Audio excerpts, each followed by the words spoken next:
2026 നിയമസഭാ തെരഞ്ഞെടുപ്പിൽ ജോസ് കെ മാണി മത്സരിക്കുമെന്നും ആ മത്സരം പാലായിൽ നിന്ന് തന്നെയാകുമെന്നും കേരള കോൺഗ്രസ് വൃത്തങ്ങൾ വ്യാപകമായി പ്രചരിപ്പിക്കുന്നുണ്ട്. മറ്റൊരു കൗതുകകരമായ വസ്തുത, മത്സരിക്കുമെന്ന് പറയുന്നുണ്ടെങ്കിലും ഏതു മുന്നണിയുടെ സ്ഥാനാർത്ഥിയായിട്ടാവും ജോസ് മത്സരിക്കുക എന്നവർ വ്യക്തമാക്കുന്നുമില്ല. എന്തായാലും ഈ വീഡിയോയിൽ നമ്മൾ വിശകലനം ചെയ്തത് ഏതു മുന്നണിയുടെ സ്ഥാനാർത്ഥിയായിട്ടാണെങ്കിലും 2026 നിയമസഭാ തെരഞ്ഞെടുപ്പിൽ ജോസ് കെ മാണി മത്സരിക്കുന്നതിനുള്ള സാധ്യതകളെക്കുറിച്ചാണ്. 2021 ജോസ് കെ മാണി പാലായിൽ മത്സരിക്കാനെത്തിയപ്പോൾ, രാജ്യസഭ ഉപേക്ഷിച്ച് പാലായിൽ മത്സരിക്കാനെത്തിയപ്പോൾ അന്ന് അദ്ദേഹത്തിന്റെ എതിർ സ്ഥാനാർത്ഥിയും ഇന്ന് പാലാ MLA മാണി സി കാപ്പൻ ഉയർത്തിയ വലിയൊരു പരിഹാസമുണ്ട്. ഈ തെരഞ്ഞെടുപ്പ് കൂടി പരാജയപ്പെടുന്ന ജോസ് ഇനി മത്സരിക്കുക പാലാ മുനിസിപ്പാലിറ്റിയിൽ നിന്നാകും എന്നാണ് അദ്ദേഹം പരിഹസിച്ചത്. രാഷ്ട്രീയ എതിരാളിക്കെതിരെയുള്ള മാണി സി കാപ്പന്റെ ഈ പരിഹാസം വോട്ടർമാർക്കിടയിൽ വലിയ ചർച്ചയായി.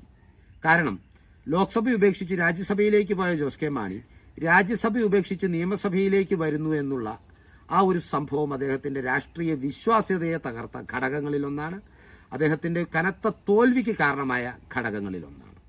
ഏതായാലും ഇപ്പോൾ വീണ്ടും അത്തരത്തിൽ പ്രചരണങ്ങൾ സജീവമാകുമ്പോൾ നമ്മൾ 2014 മുതൽ 2024 വരെയുള്ള കാലഘട്ടത്തിനിടയിൽ പാർലമെന്ററി പോസ്റ്റുകളിൽ അദ്ദേഹം നടത്തിയ ചാടിക്കടക്കലുകൾ അല്ലെങ്കിൽ ഷിഫ്റ്റിനെ കുറിച്ചൊന്ന് പരിശോധിക്കുക.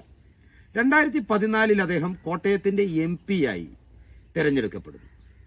2018 ആ MP സ്ഥാനത്തിന് ഒരു വർഷം ബാക്കിയിരിക്കെ രാജ്യസഭാ സീറ്റ് ഏറ്റെടുത്ത് കോട്ടയം മണ്ഡലത്തെ അനാഥമാക്കിക്കൊണ്ട് അദ്ദേഹം രാജ്യസഭയിലേക്ക് നീങ്ങുന്നു. 2018 ശേഷം 2.5 വർഷം പൂർത്തിയാക്കിയപ്പോൾ ഈ രാജ്യസഭാ പദവി രാജിവെച്ചുകൊണ്ട് പാലാ നിയമസഭാ സീറ്റിൽ മത്സരത്തിനിറങ്ങി. ഇതിനിടയിൽ അദ്ദേഹം ഒന്ന് മുന്നണിയും മാറി. പിന്നീട് പാലാ നിയമസഭാ സീറ്റിൽ പരാജയപ്പെട്ട ജോസ് കെ മാണി താൻ ഉപേക്ഷിച്ച രാജ്യസഭയിലേക്ക് വീണ്ടും മടങ്ങിപ്പോകുന്ന കാഴ്ചയും നമ്മൾ കണ്ടു.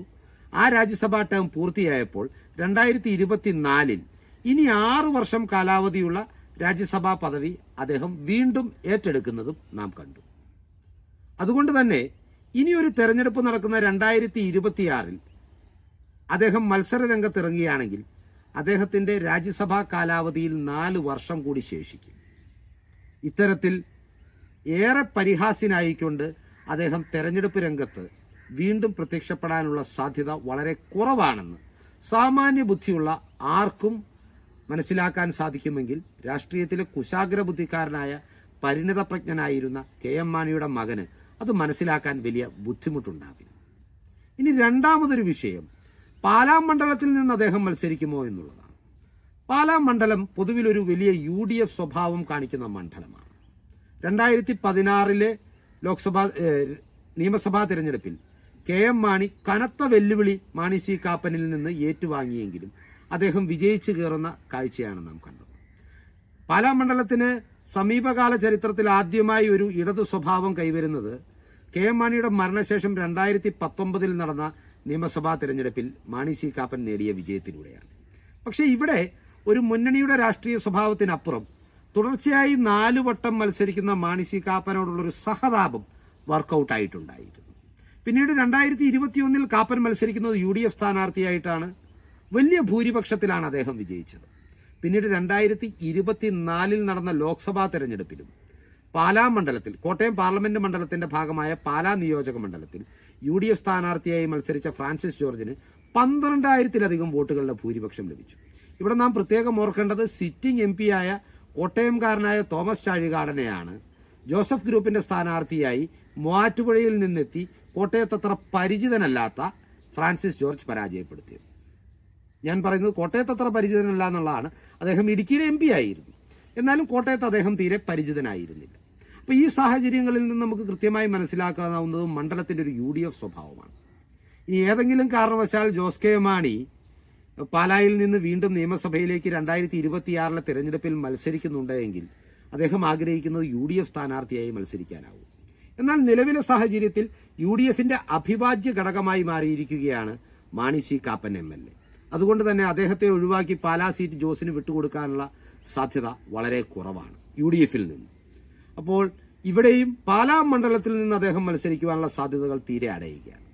ഇനി മൂന്നാമതായി മണ്ഡലം മാറി മത്സരിക്കാനുള്ള സാധ്യതകൾ പരിഗണിച്ചാൽ പിന്നീട് അദ്ദേഹത്തിനുള്ള ഒരു സുരക്ഷിത മണ്ഡലം കടുത്തുരുത്തിയാണ്.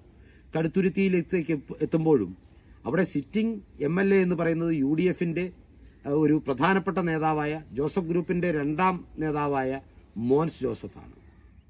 അവിടെയും അദ്ദേഹം ആ സീറ്റ് വിട്ടുകിട്ടി മത്സരിക്കാനുള്ള സാധ്യതകൾ വളരെ കുറവാണ്. മൂന്നാമത്തെ ഒരു ഘടകമെന്ന് പറയുന്നത് ജോസ് കെ മാണിയും കൂട്ടരും ഇപ്പോൾ വിശ്വസിക്കുന്നതും ഇടതുമുന്നണിക്ക് ഒരു തുടർഭരണം ഉണ്ടാകും എന്ന് തന്നെയാണ്.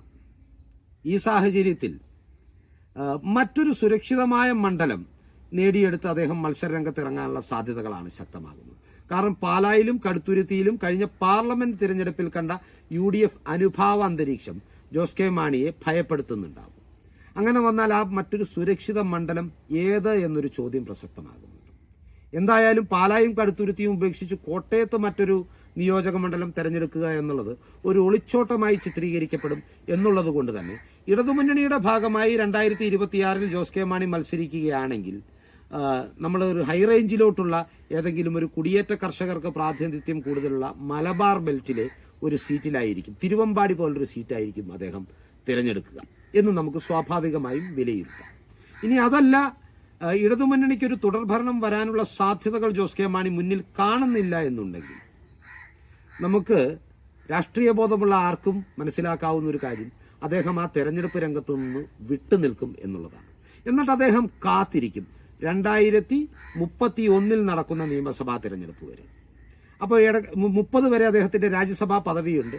കേവലം 1 വർഷം മുതൽ ഉള്ള ഒരു ചെറിയ കാലഘട്ടം മാത്രം പദവിയില്ലാതെ കാത്തിരുന്നാൽ അദ്ദേഹത്തിന് പദവികളുടെ ഭാരമില്ലാതെ ചാടിക്കടക്കുന്ന രാഷ്ട്രീയക്കാരെന്ന ചീത്തപ്പേരില്ലാതെ 2031 നിയമസഭാ തെരഞ്ഞെടുപ്പിൽ മത്സരിക്കാനുള്ള സാധ്യതയുണ്ട്.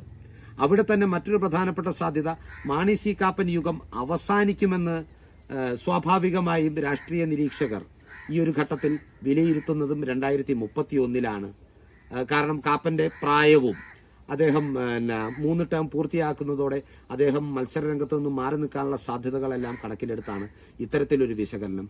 അങ്ങനെ വന്നാൽ ജോസ് കെ മാണി 2031 വരെ പാലായിൽ നിന്ന് മത്സരിക്കുവാനുള്ള രാഷ്ട്രീയ അവസരത്തിന് വേണ്ടി കാത്തിരിക്കുമെന്ന് വേണം നമ്മൾ വിലയിരുത്തുവാൻ. ഈ ചിന്തകൾ നിങ്ങളുമായി പങ്കുവച്ചുകൊണ്ട് ഈ വീഡിയോ ഇവിടെ അവസാനിപ്പിക്കുകയാണ്. നന്ദി.